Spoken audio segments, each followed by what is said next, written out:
We're now shifting our focus to the other big story that we're tracking this evening. There's turmoil in the island nation once again. We're talking about our neighbor Sri Lanka. A huge military contingent along with police raided Galle Face in Colombo early on Friday, where anti-government protesters have peacefully agitated for over 3 months. The military attack on the main agitation site comes less than 24 hours after Ranil Wickremesinghe was sworn in as the president. Opposition leader Sajid Premadasa termed it as a cowardly assault against peaceful protesters who agreed to vacate the site. As I pointed out, this has now seen a lot of activity on social media, with even a lot of nations now wanting stability for the island nation. A lot of agencies also now monitoring of what really can be done. The big question is, will this clampdown further move stability, which now looks like a far-fetched dream as far as Sri Lanka is concerned? But first, let's really break down the details in terms of what really happened and what did we see as far as clash between the military and the protesters are concerned. As I pointed out, if the protesters and citizens of Sri Lanka were hoping for stability, that looks like a far-fetched dream. As of now, protesters assaulted by the Sri Lankan forces. Actually, many had actually said that considering the fact that Ranil Wickremesinghe has a lot of anger against him, it's a possibility that we could see even a stringent clampdown the minute he gets in. And this is exactly what we are seeing. You have Ranil Wickremesinghe being sworn in as the president, and within 24 hours,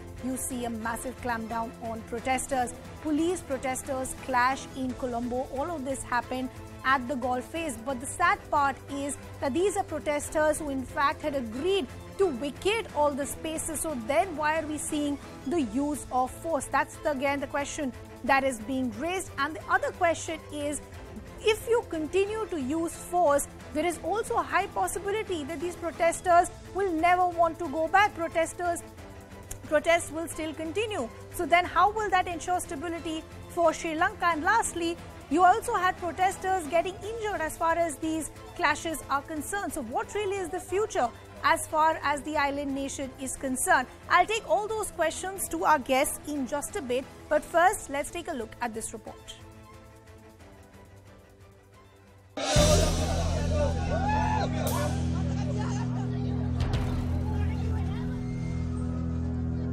Hours after Ranil Wickremesinghe was sworn in as the president of Sri Lanka, the crackdown began. Security forces raided anti-government protest camps in Colombo. Late into the night, soldiers in riot gear, armed with assault rifles, marched through the area where rows of tents of protesters stood on both sides of the road in front of the president's secretariat. And they tore down the Gota Gogama camps and allegedly assaulted the protesters.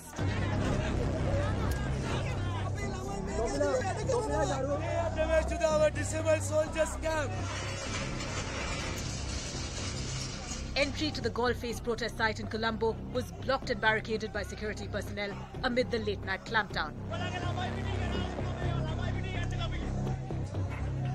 As daylight broke, the road to the office of the president was completely cleared.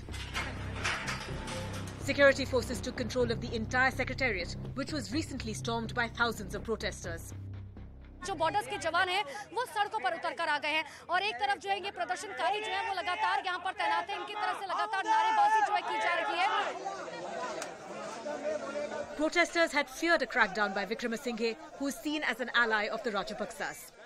They are going to destroy us, but we never give up. We are the people who want to clean this nasty politics. Wickremesinghe was sworn in on Thursday after winning a parliamentary vote. He in turn appointed another Rajapaksa ally, Dinesh Gunawardene, as Prime Minister. We have gone back. We have to pull ourselves up by the bootstraps, but we can do it. While Wickremesinghe has vowed to pull Sri Lanka out of a crippling economic crisis. Will the brutal crackdown on protesters further fuel the fire that has been spreading through the country for more than 100 days? Let me first bring in my colleague Purnima, who in fact is now joining us live on the broadcast from Colombo. Purnima, as I said, if the protesters were hoping for some sort of stability post a regime change, that looks like a far-fetched dream as of now. What is the situation on the ground currently?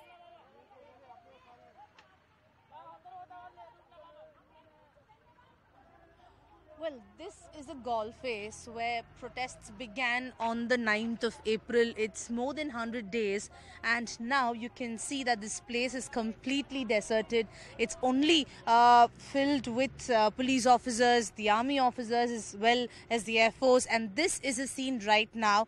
There's an uneasy calm because protesters are not allowed to enter anywhere closer to the presidential secretariat. On the left side is the presidential secretariat, and the road to that is completely deserted, and it's heavily barricaded everywhere. For us to reach here, it took about 20 minutes because all the roads are now heavily barricaded, and for someone to come anywhere closer to this place is going to be a tough journey, and that's the kind of deployment that we are seeing. Heavy security deployment in and around the golf face and in and around the presidential secretariat. Hundreds of security officials deployed. All the banners from the Gota Go Home to Gota Go Back Ranil, all these banners have now been cleared. Many tents have been dismantled, and it was it was a midnight crackdown where all the tents in this particular stretch, all of them are now dismantled, and some of the protesters in fact were assaulted.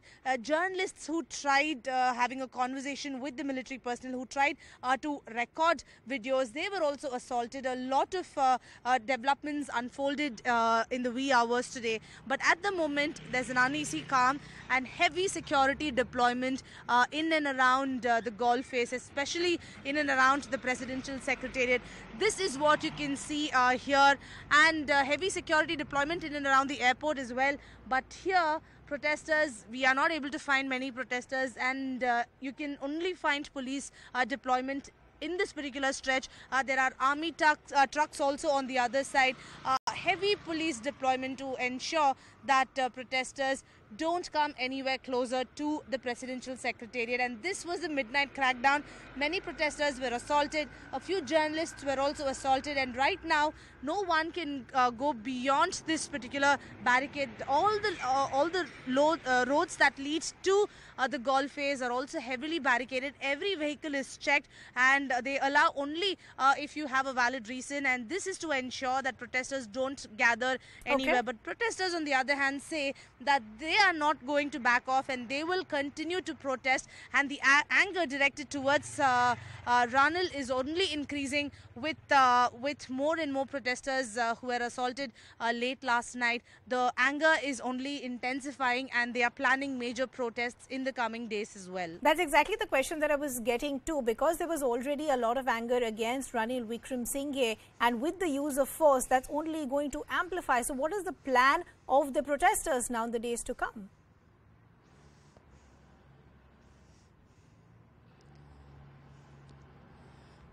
Well, there were protests that happened earlier today in the evening outside the Colombo Fort railway station, where many protesters joined.